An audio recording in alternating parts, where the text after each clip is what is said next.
Listen only mode. How you doing? Dave LaGreca from Busted Open. Thanks for the time. Whatever, Dave. Ask your question. I talk to you way too much. I'm kidding, man. Wow. Cody, you said that this is the biggest weekday when it comes to pro wrestling, and this is something that you've been waiting for a long time. I'm interested what your mindset is going to be like Wednesday night. Are you going to have time to enjoy it? Are you going to be nervous? Are you going to feel pressure? What's going to be going through your head? Well, I mean, at this point, I've had about 3 sleepless nights in a row mixed with nervous puking. So, yeah, my anxiety levels are through the roof for this event. I say it's the most important weekday in wrestling in my lifetime, but really, as wrestling fans and wrestling journalists on this call, I can't think of a more important night than perhaps MTV and Rock and Wrestling. I really can't think of a more important night when wrestling was destination, and we've got to keep it destination. So I don't mind those nerves. I don't mind, as long as they're not on my face when I come up out the tunnel tomorrow night, as long as I can perform. I like to play into my nerves. Randy Orton taught me a term a long time ago called the red light guy. When the red light's on, I can do just about anything, and that's who I want to be tomorrow for this show, and that's who I have to be. A lot of people have put a lot of pressure fairly on us.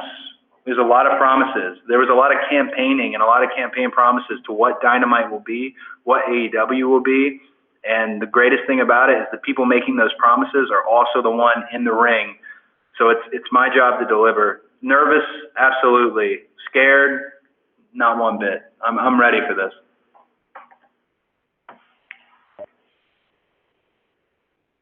Thanks very much, Dave. We're going to read a question here from Jonathan Snowden. So, Cody, this question is from Jonathan. There'll be a ton of analysis after the show, much of it focused on the ratings, but a lot of that will be done without context. So, what constitutes success for you? What are the Turner people and advertisers expecting? Well, I think there's a number that we have in mind. I'm not going to be as naive to say that number right now. I think wrestling is one of those things where when you come back through the go position and you've had an absolute barn burner of a match where the crowd was up and down on everything and they took that ride with you, when you ask how it was, the truth is you already know. You heard them out there. That's going to be the biggest test tomorrow, is that live audience. I think giving them this unbelievable show in a statement building like the Capital One Arena will be a good indicator of what the next day will be when the inevitable ratings come in. I think Turner has high expectations for this, and we have high expectations. We think this is a product that people want to see. We think this is a product that will appeal to the several million people that went away around 2001 and now are calling themselves the returners, is my favorite term for them. So I think we have a number in mind, and hopefully we hit it. I'm sorry if I can't share, but nonetheless, I think that live crowd will let us know how we did. Thanks, Cody. Let's get back to the live lines now, and I'd like to call on Rich Fan. Rich, are you there? Yes, I am. Can you hear me? I can hear you, bud. Okay. Perfect. Rich Fan, Pro Wrestling Torch. Cody, thank you for your time. You mentioned in your press release the unparalleled diversity and inclusiveness of AEW, and that's been recognized with some of the charity work you've done, the tag team scene, women's scene, but we have seen a dearth of wrestlers of color in the men's singles scene. Can you talk a little bit about what you're looking to do with Dynamite with regards to that, and particularly maybe wrestlers like Trevor Aeon, Sugar Dunkerton, Darius Lockhart, and others who have said on Twitter that there kind of seems to be missing black wrestlers from your singles roster? Well, I think we wanted to put a product out that's congruent with today's society and a snapshot of what America and the world actually looks like. I think we're doing a good job, but that work is never finished. One of the things my wife has been absolutely a marvel at with this company is seeking out diverse superstars and wrestlers for our product, and I think we'll continue to do so. I actually will challenge you to link me up with all three of those gentlemen that you just listed. Link me up on social media. I'll take a look at their stuff. I'll contact them directly, because I said this with Ryan Sadden not too long ago on this media tour.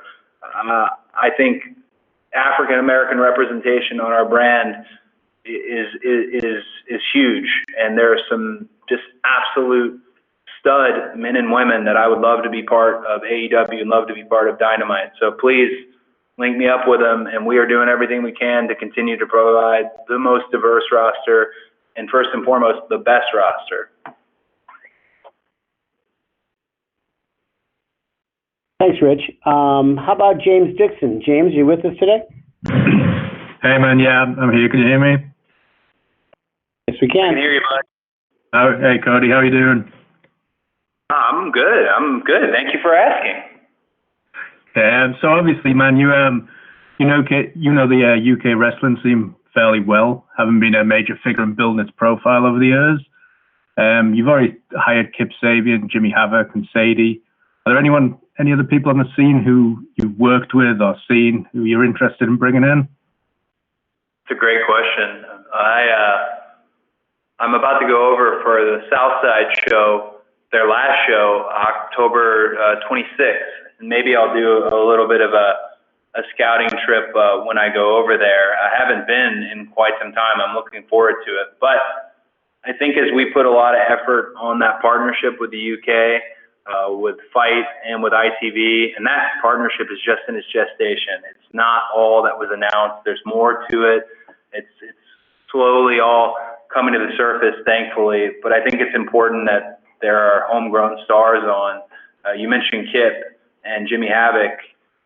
Man, Kip's the whole ball of wax. Kip is an absolute star, and I'm sure I'd like to find a few more over there. Also, we've got to talk about it, the fact that at a certain point in 2020, AEW is going to come to the UK, for sure. And when we do, I really would like the show to feature a great deal of homegrown UK talent.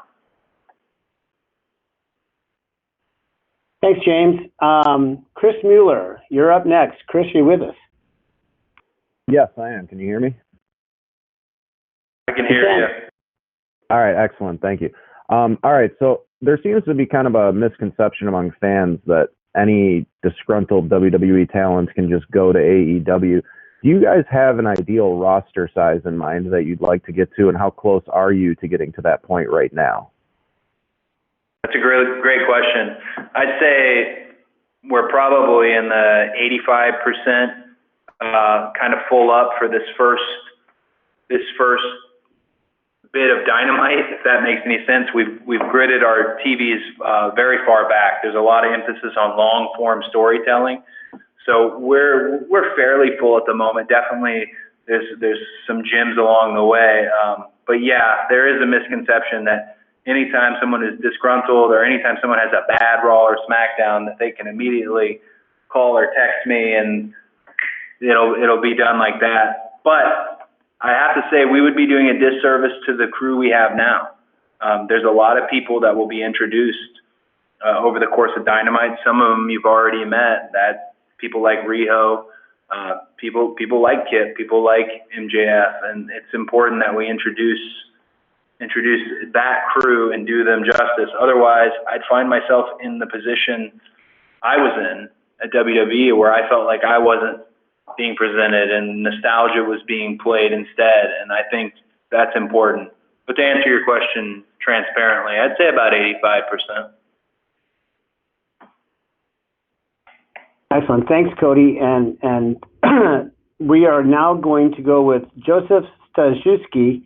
Apologies if I've got that pronounced incorrectly, but Joseph, I believe you know we're calling on you, so you're up next. And Joseph, we need to have you unmute your line, please.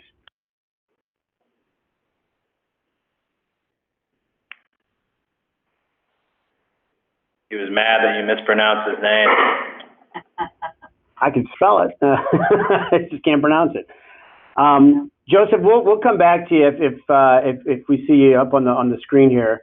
Stu Myrick, are you with us by any chance?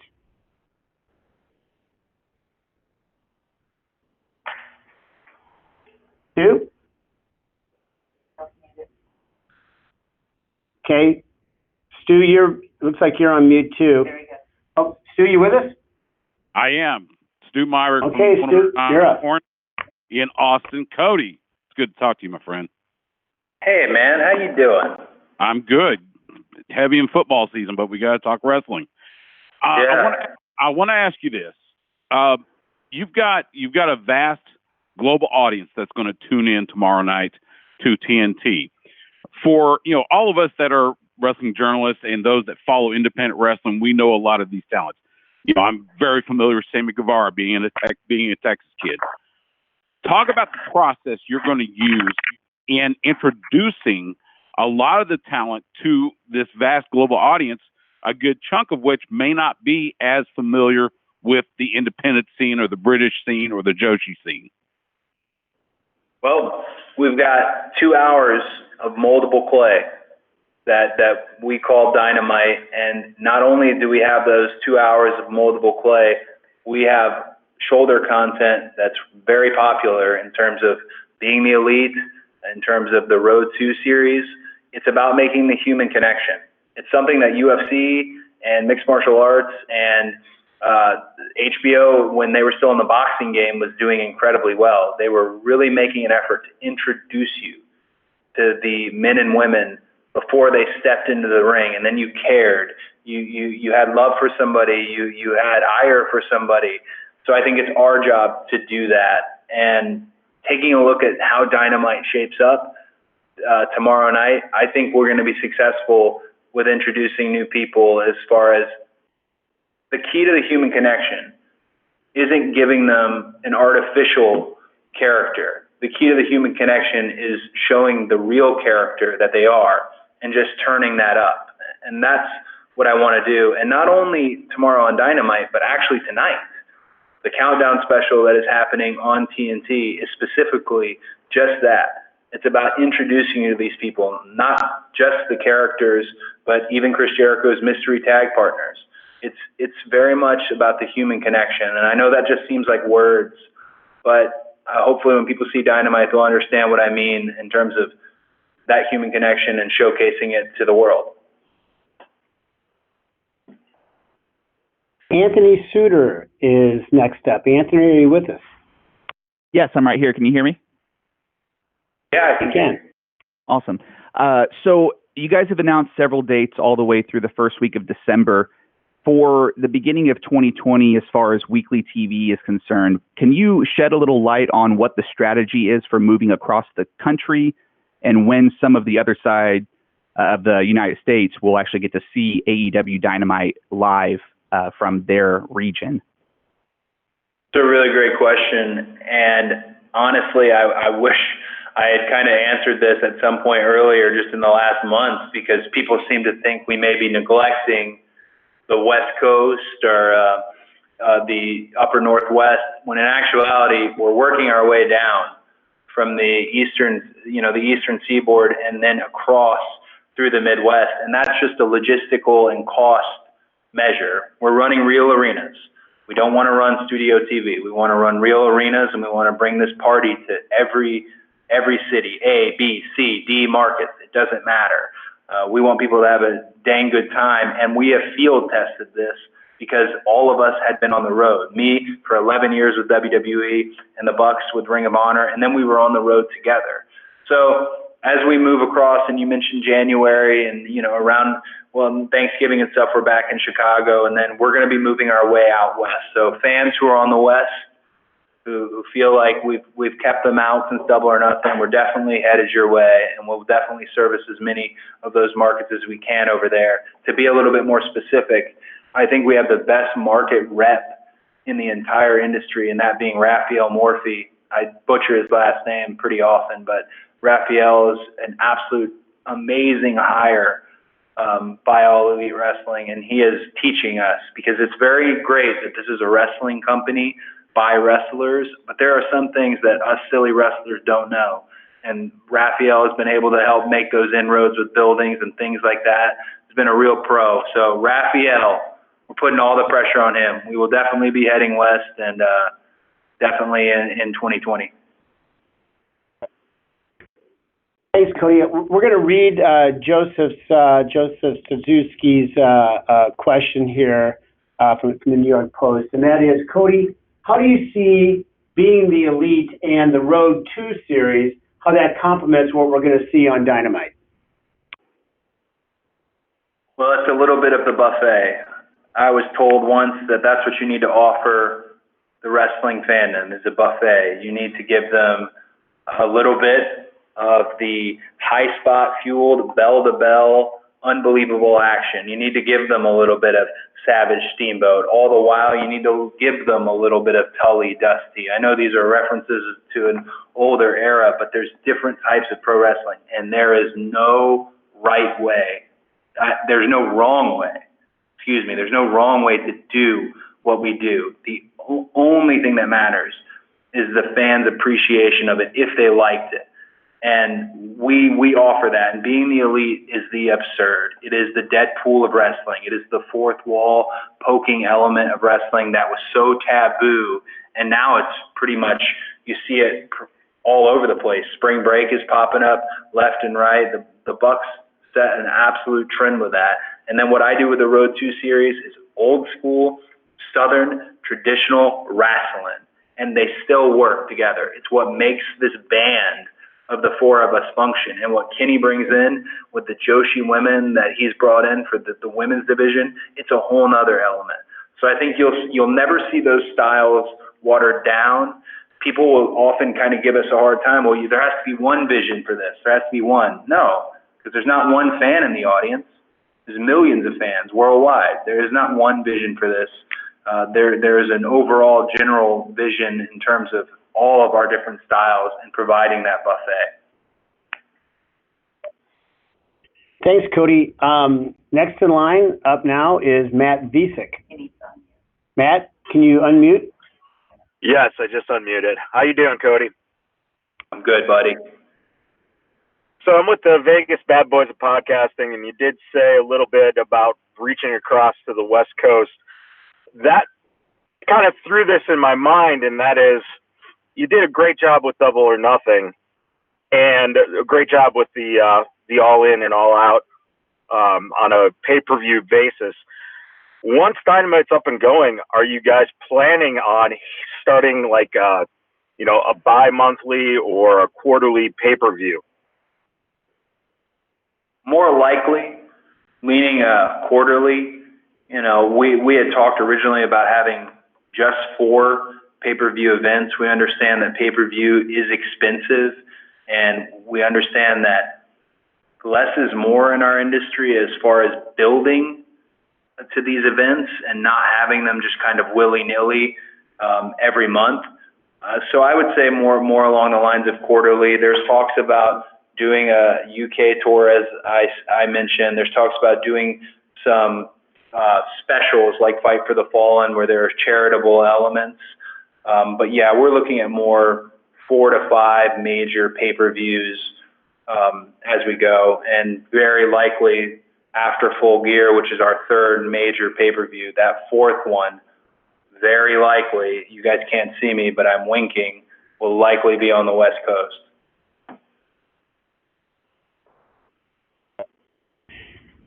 Next up is Christian Bruns. Christian, are you with us? Hey, Cody. Fans in Germany, France, and as well as other smaller European countries are still wondering whether or not they will have access to Dynamite, as these countries are blocked from the subscription service on site. Do you have any information if this will change between now and tomorrow, or are fans being left out? I would hope fans wouldn't be left out. It's definitely something that we're looking at currently, and particularly not because you're asking me, and you're from Germany, correct? Sir? Oh, okay, sorry. You are from Germany? Well, I was going to say the German market is massive. I just did a German magazine just 2 days ago. I was in 2 wonderful sellouts in Paris in terms of France and that market. We don't want to leave anybody out. One of the things about having a major cable carrier cover this company is that the international deals are very hard to navigate, and they are beyond my depth. as an EVP, but we have the right people in place because we want the product everywhere. Germany, France, and the smaller European countries. Right now with Fight, I know that there are some places excluded and left out, but we're doing everything we can to get what they call in production ignitions to all these countries, and I'll do everything in my power because it was always our goal for everyone to see. You know, we don't have a network subscription service just yet, so we're working with the tools we have, and our focus was Dynamite to begin with, and then growing it out. So I would hope that nobody gets left out in the first month at least of Dynamite. Definitely something Mike Weber and Fight who've done a great job. That we're all working on, and believe me, Matt, Nick, and Kenny, it's a question we regularly ask in our group meetings: is when are we going here? How do we get there? Because people want to see it. Next up is Jay Holland, and Jay, we'll need to have you unmute, please. I'm unmuted. How are you guys doing today? Hey, buddy, how are you? I'm doing all right. This is Jay Holland with the Unsanctioned Podcast, and I'll catch you guys in Boston next week. My question for you, Cody, is seeing that how your father was such a visionary and creator of such iconic matches, such as War Games. I guess my question is, within AEW, can we envision a match creation of itself similar to War Games or even more expanded, specifically that is for AEW that the wrestling world hasn't seen yet? Well, you mentioned War Games, and I'm kind of sitting here thinking to myself, I'd really love to just buy it back. And I wonder if they'd be willing for me just to buy it back. Because Dusty came up with the match concept on a napkin in the parking lot. Arn Anderson was there. I got a witness. The one they do now isn't truly loyal to the old school rules of it.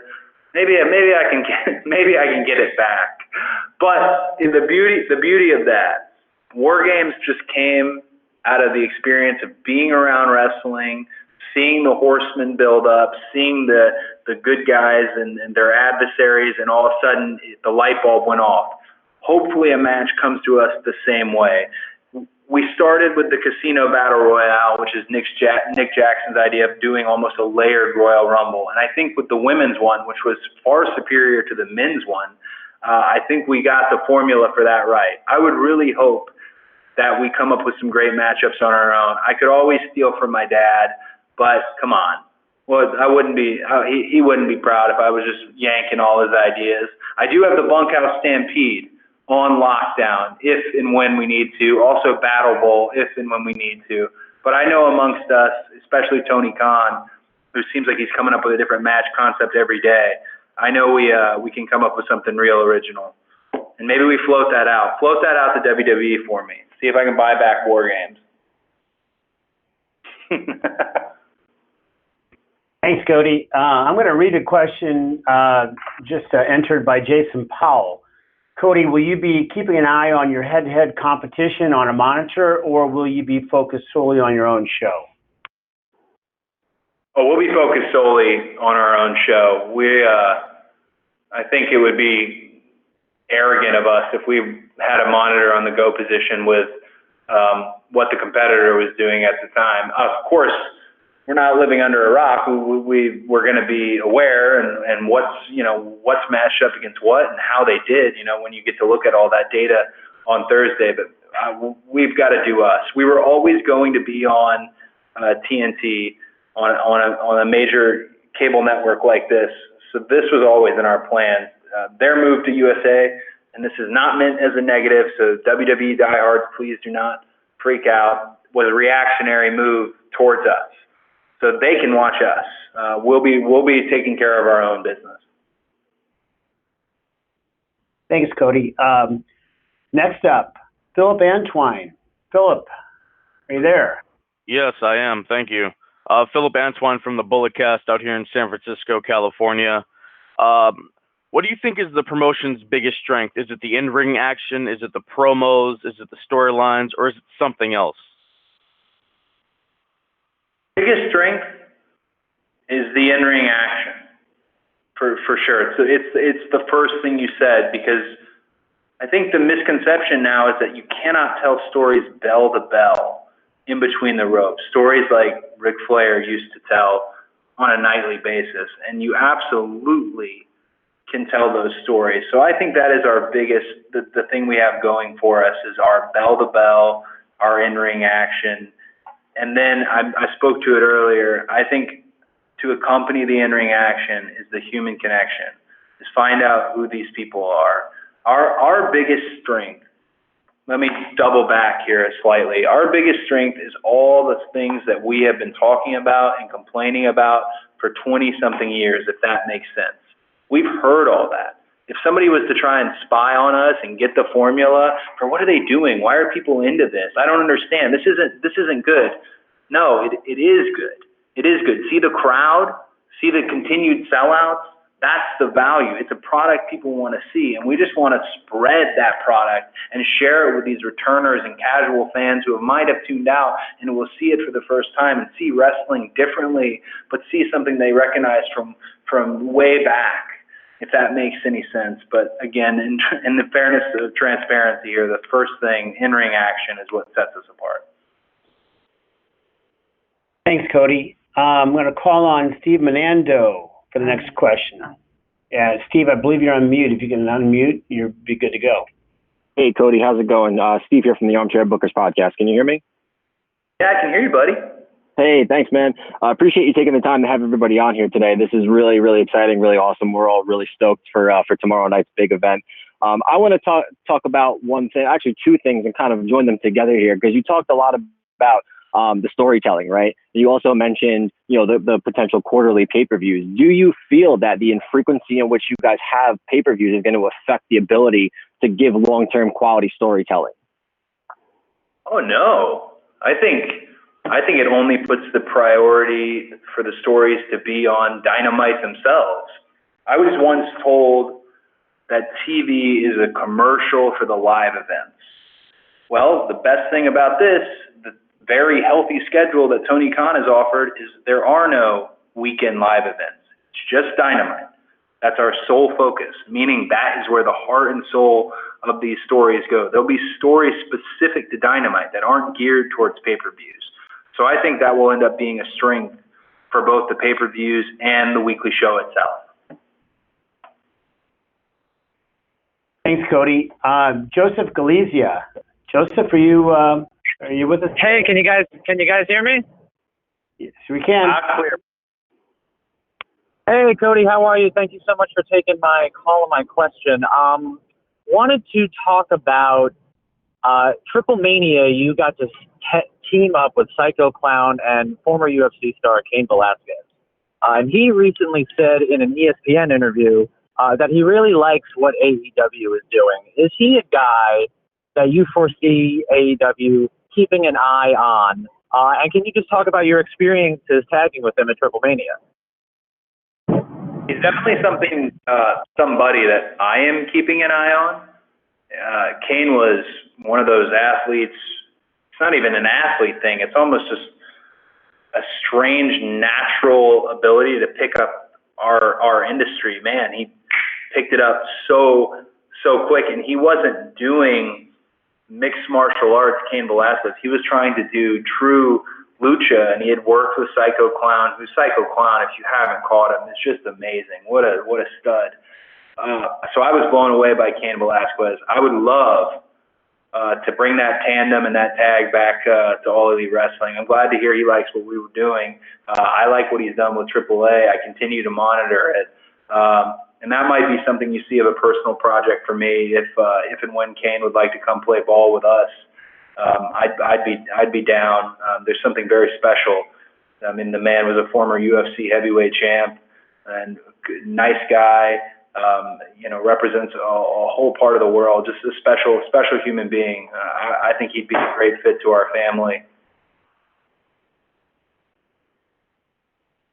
And next up is TJ Quinn.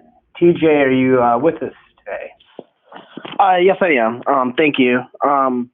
My question, first off, thanks for having me on, is you mentioned that you have a lot of people that had dropped off of wrestling fandom. How do you plan on getting those fans back into wrestling? I think the ticket is we have our demographic that has kind of followed us around, and they've enjoyed what All Elite has been about, and they've been part of this army. The reason the show is almost called Revolution is because whether some people like it or not, what's happening in wrestling right now, it's a revolution, and these revolutionary fans are part of it. I think it's about those revolutionary fans spreading the message, not unlike any pop culture hit today where you tell, hey, did you watch this show? Hey, did you, and we do that now via social media and these fun emojis. I was just doing it the other night. I met some people talking about American Horror Story. I think it's about appeasing and playing to this crew of fans that has got us to this point, and them spreading the message that is All Elite Wrestling. And then the power of TV is not something you can dismiss. It's something that's said often, like, oh, once we have the power of TV, so many wrestling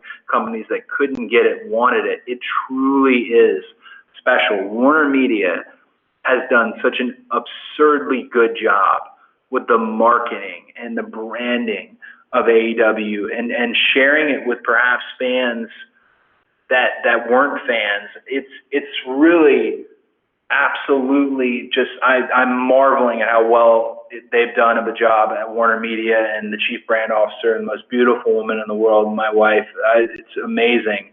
Another key to getting to some people who've never seen wrestling is extrapolating on the character profiles you have. I'll give you an example. Brandon Cutler is wrestling MJF tomorrow on Dynamite. And they got into a Twitter beef over Dungeons and Dragons. And the amount of Dungeons and Dragons fans who have never even seen a dang wrestling ring, who are now tuning into this to see if MJF basically gets shut up, it's really special.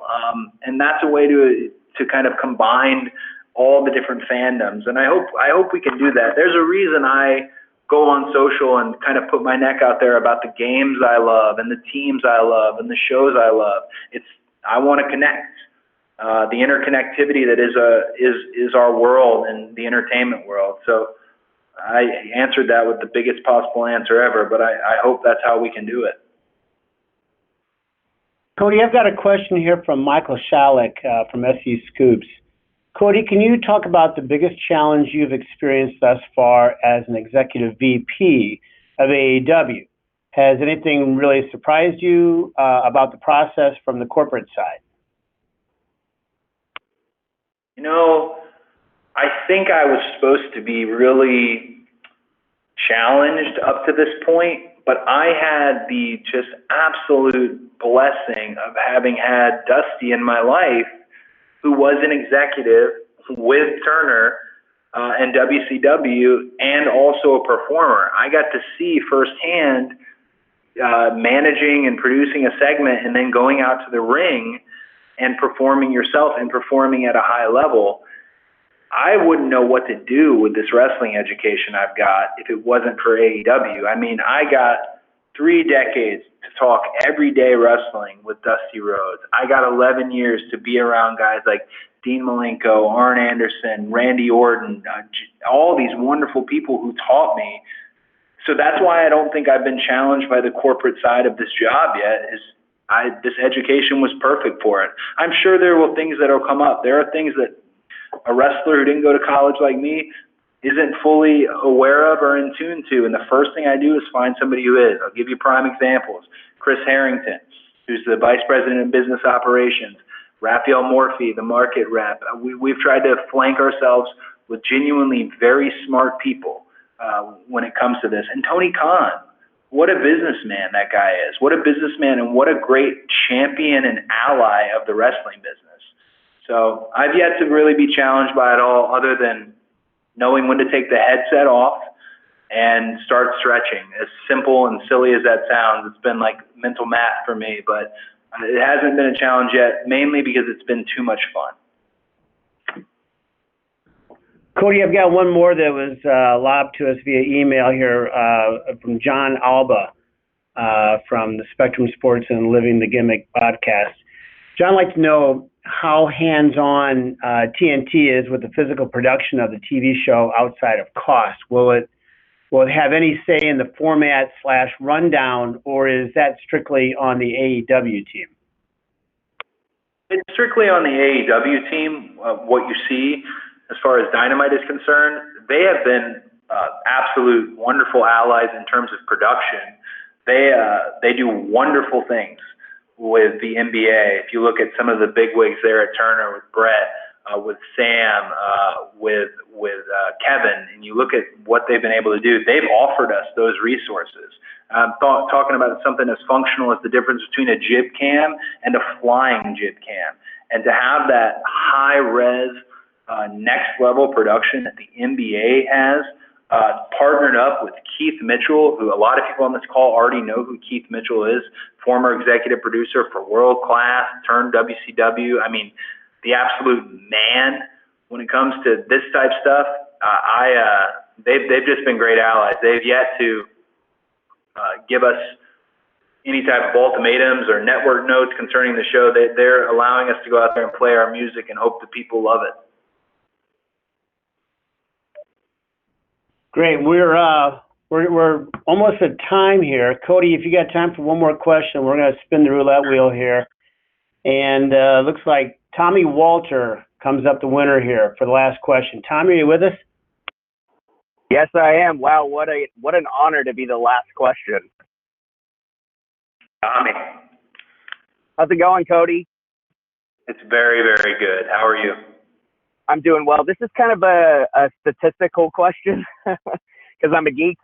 But so knowing how big of a statistician that Tony Khan is and data analysis and all that, how much will not only wins and losses, but bell to bell, TV ratings, and also just general fan interaction, how much will that play into, I don't want to say scripts, but your general outline for, say, the next 6 to 12 months?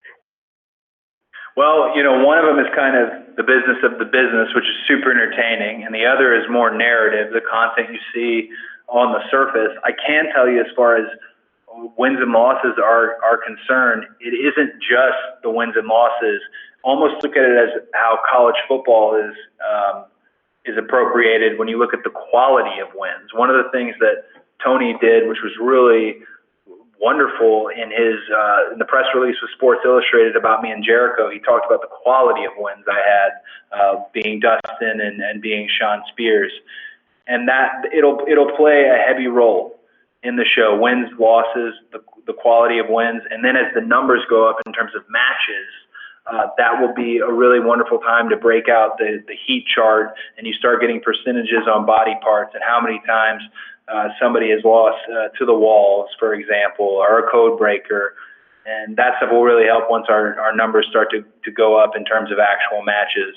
On the other side, we hope that narrative element of it, the wins and losses mattering, and the building and the prestige and the championships mattering, we hope that it will be congruent with the ratings and that they will go up with all that as well.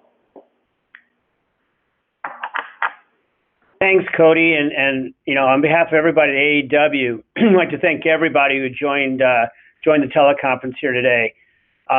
We'll be distributing an audio copy shortly, and we're sorry we couldn't get to everybody and address everyone's questions, but we're really grateful for the time you spent with us this past hour. And if you have any follow-up questions, here's what to do. Please email media@allelitewrestling.